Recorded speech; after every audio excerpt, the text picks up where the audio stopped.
Hyvää päivää. Mitä teille kuuluu? Ihana kun aurinko paistaa. Oi, katso täällä. Hetkellä me on Afrikassa. Ei se on vitsi. No, mulle kuuluu hyvää. Mä heräsin 11:30, kävin suihkuun.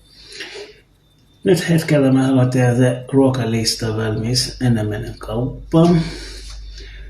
Mun pitää ostaa maito, koska mulle loppuu täällä maito. Se on kauramaito, ei tavallinen maito, koska mulla on se tavallinen maitoallergia ja kananmuna myös.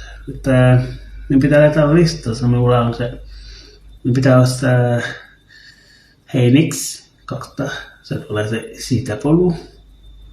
Mullakin siitapoluallergia myös. Ja teitäkin loppu täällä.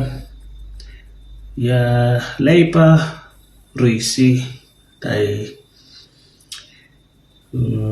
mikä on leipääkin loppu joo. Ja hunaja tai sokeri pitää ostaa, se on 2 vaihtoehtoa. Kumpi vaan ihan sama. Sitten kana tai liha, senkin on vaihtoehto. Ihan sama kumpi kaikki käy. Riisiä, joo. Meillä on tällainen pikakahvi, juu. Ja mikä se oli se? Me pitää katsoa jääkaapissa. Sitten ei tarvitsisi edes takaisin. Pitää tehdä listaa valmis kunnolla.